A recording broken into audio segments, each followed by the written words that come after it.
बिस्मिल्लाहिर्रहमानिर्रहीम, अस्सलाम वालेकुम नाज़रीन। तीन नुक्ते रिपोर्टर्स बेंच आपके सामने हाजिर है। बशारत राजा साहब को एक बड़े जुलूस के मेरा पंडाल अहमद पर हम खुशामदीद कहते हैं, सॉरी वीलॉग बनाने पर खुशामदीद कहते हैं।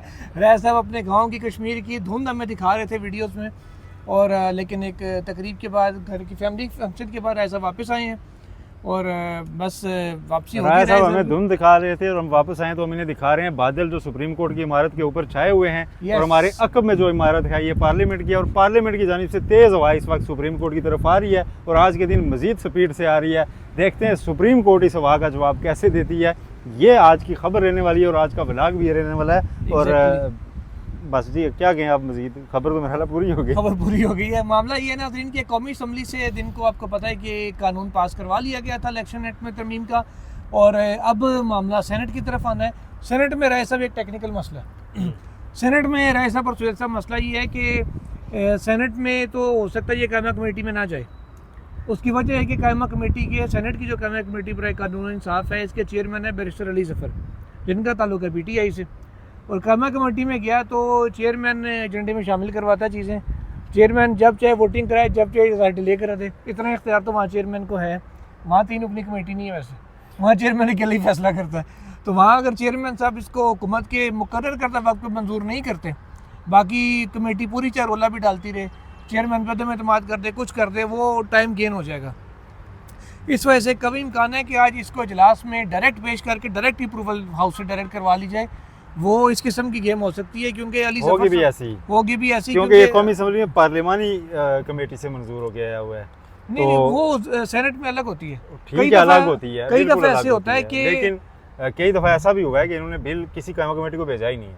हाँ ना नीचे ना ऊपर, वो डायरेक्ट ही। ये इन्होंने PTM गवर्नमेंट के आखिरी हफ्ते में 56 कानून पास कराए थे। यस, और वो फ्लोर पे आ गया, अरकान भी एक दूसरे का मुंह देख रहे थे, वोट हिमायत करनी है कि नहीं करनी, फिर पता लगा करनी है, क्योंकि माजी में 2017 में एक ऐसे ही कानून की हिमायत करने पे कई लोग फंस गए थे जी। बाद में फिर इस्तीफे देने पड़े थे और बड़ा रोला हुआ था। तहरीक लब्बैक वैसे ही शारा दस्तूर के आसे पासे फिर रही होती है, बहाने ढूंढती, तो कानून पढ़ लिया करो प्लीज।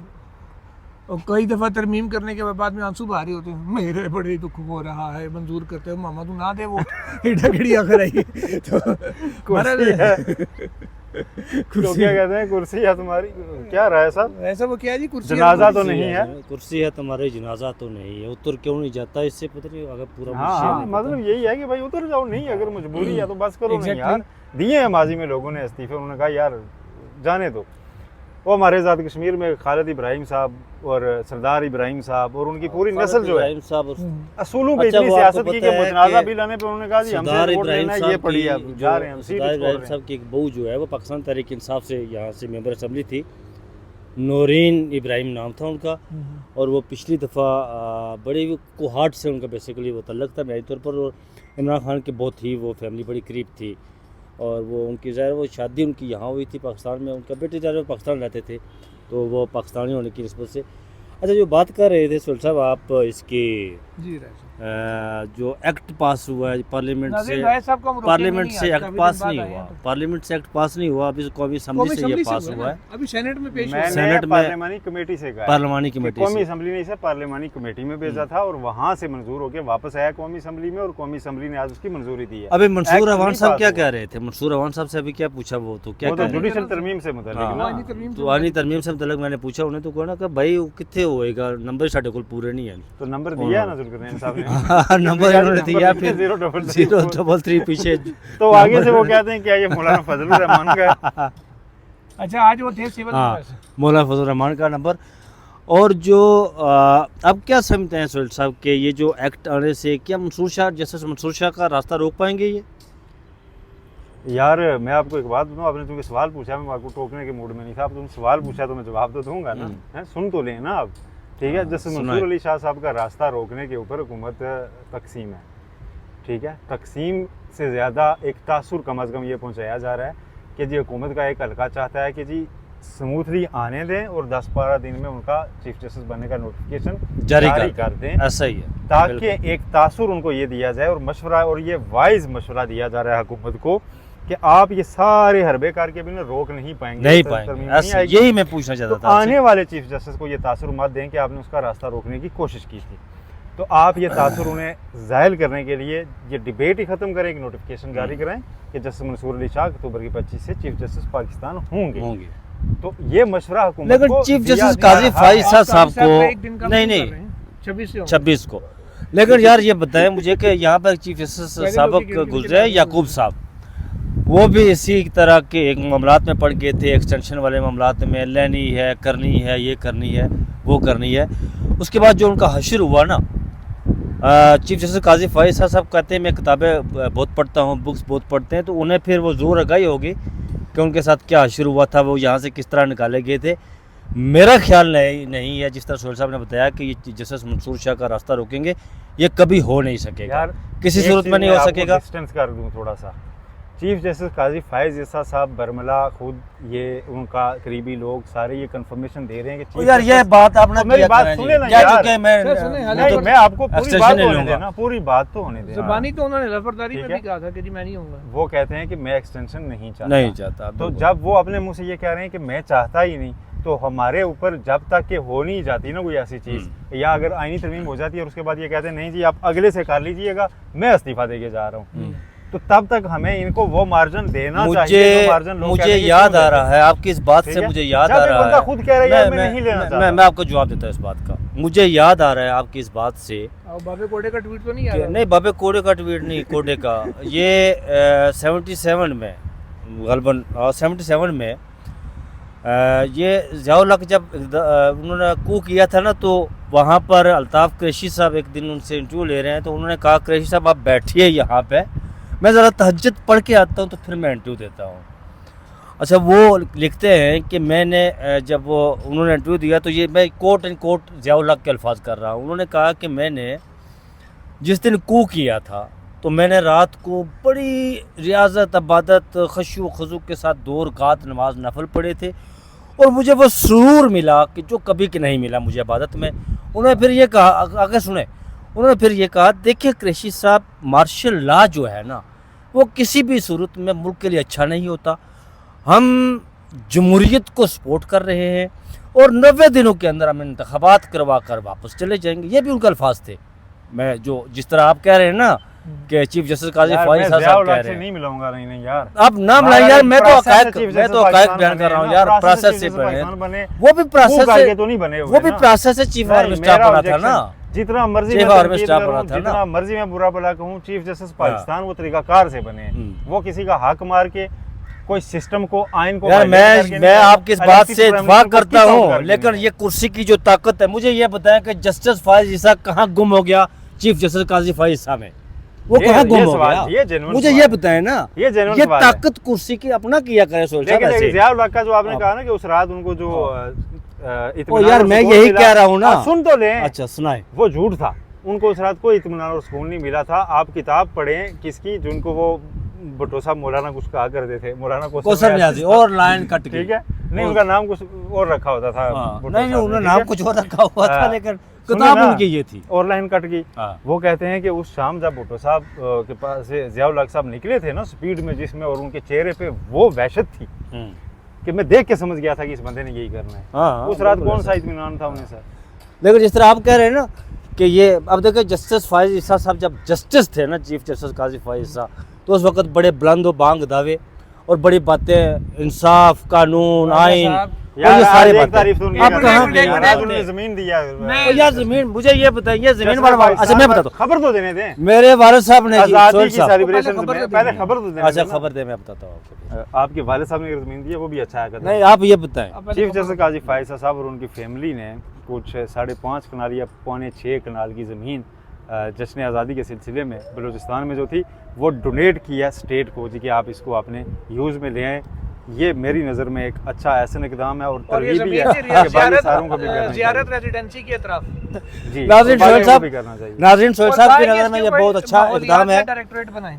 चीफ जस्टिस काजी फाइज ईसा साहब जाने जाएंगे अपने उन फैसलों की बदौलत जो इस वक्त तक वो कर चुके हैं। इस जमीन की वजह से जमीन उनका कारण नहीं होगा।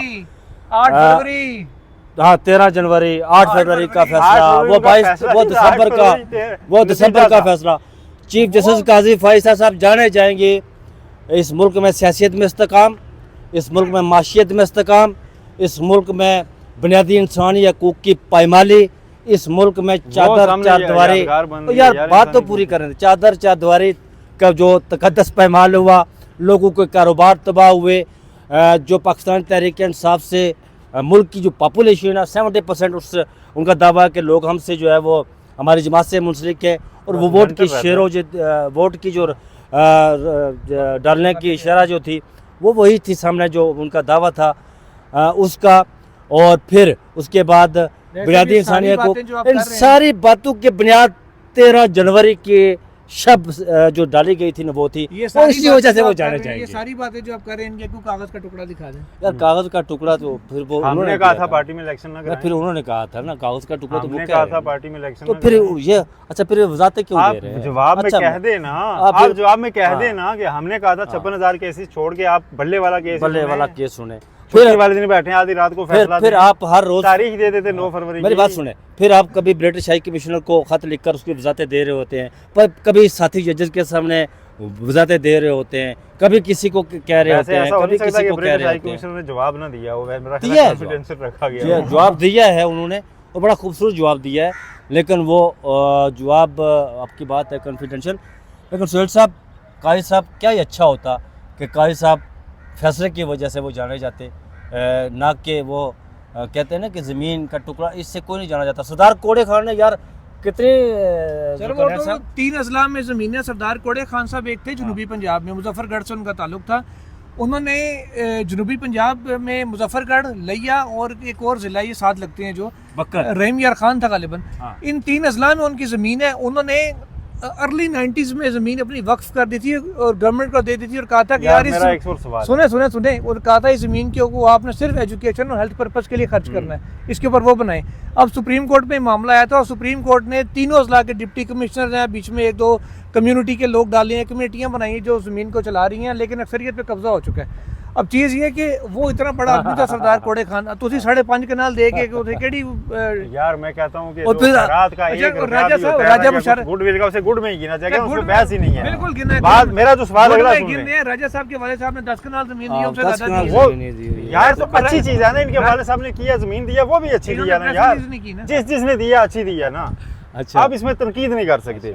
कहने की बात यह है कि जो आपने कहा कि सरदार अब अगर उसको कोड़े सरदार खान- कोड़े खान अगर आपको उन्होंने मलिक जमीन दी मांग थी रहे तो हैं। अच्छा दिया था, लेकिन मैं पूछ सकता हूँ कि सरदार कोड़े खान साहब के पास फिर हजारों एकड़ जमीन आई कहाँ से थी यार? वो तो अंग्रेज तो आप अच्छा पहले वो साढ़े तो अंग्रेज पहले दौर में से क्या ना। गिफ्ट मिली थी? नहीं, पहले गिफ्ट नहीं 5.5 मिली थी। कनाल का पूछे ना। नहीं वो अंग्रेज दौर में 5.5 नहीं, लेकिन कनाल का उनके पूछे आबा जाके। अजदाद जो है खानदानी रईसों से ना, मैं क्यों नहीं पूछूं? आबा अजदाद जो है ना उनके सर कोड़े खान नहीं उनके आबा अजदाद जो है ना, उनके आबा अजदाद ही वो जिम्मेदार थे इस साउथ पंजाब के सरदार कोड़े खान। उन्होंने वो ज़मीन उस तरह नहीं खरीदी जिस तरह वो के अंग्रेज़ों की पैसे चाकरी दे के करके खरीदी हो या वो- चाकरी करके या फला फला, उनकी वो जायदाद जो थी आबा अजदाद ने उन्होंने खरीदी हुई थी वो जायदाद।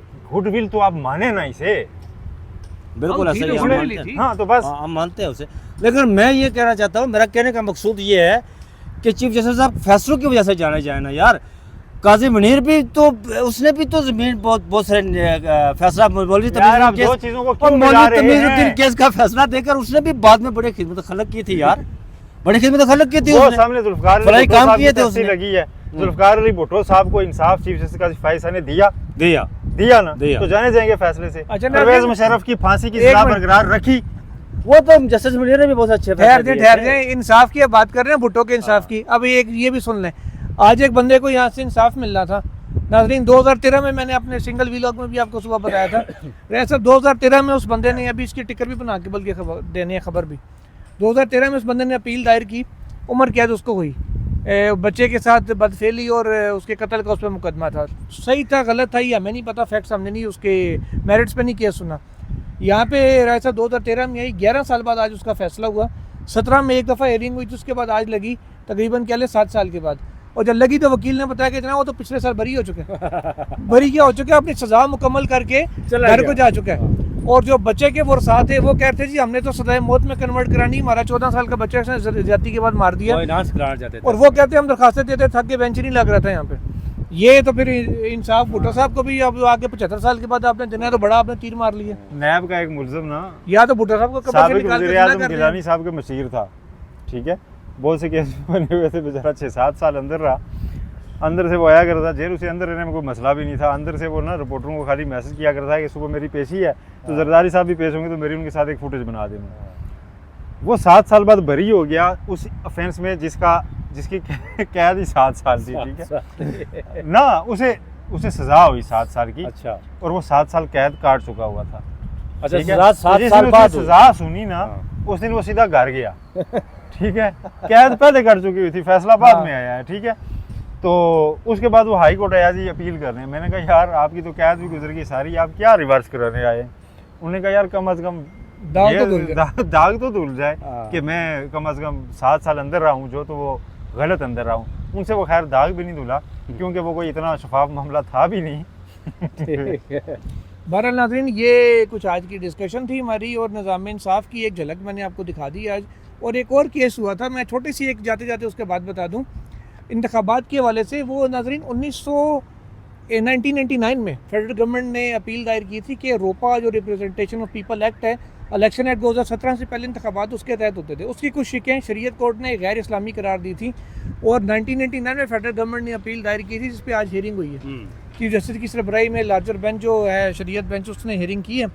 और हियरिंग के बाद जो वफाकी हुकूमत की तरफ से एडिशनल अटॉर्नी जनरल पेश हुए, उन्होंने कहा कि जनाब ये तो पुराना मैटर आप डिस्पोज ऑफ कर दें। तो चीफ जस्टिस ने कहा आप स्टेटमेंट दे दें, हम कर देते हैं। फिर वो कहा कि नहीं, इलेक्शन एक्ट को पढ़ के आएँ तो ज़रा कि वो शिकें अब बरकरार हैं, यानी इस पर गवर्नमेंट का क्या मौक़िफ़ है, फिर हम देखेंगे अपील आपकी वापस करनी या नहीं करनी।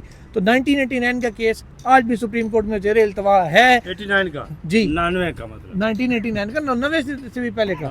अब आप जो है ना वो क्या कहते हैं, ज़मीन चाहे जितने मर्जी दे दे, रकबे जितने मर्जी बना दें, केस सुनने से डिपोज ऑफ होते हैं। और ये चीफ जस्टिस काजी फायजी साहब पे खाली इल्ज़ाम नहीं है। 1989 से अब तक जितने जज आए हैं और 2013 में वो अपील दायर हुई है, तब से अब तक जितने चीफ जस्टिस और जजेस आए हैं वो सारे इस मामले के कसूरवार हैं कि एक बंदा सज़ा पूरी करके बाहर निकल गया, उसके बाद आप उसकी अपील सुन रहे हैं। अल्लाह हाफिज़।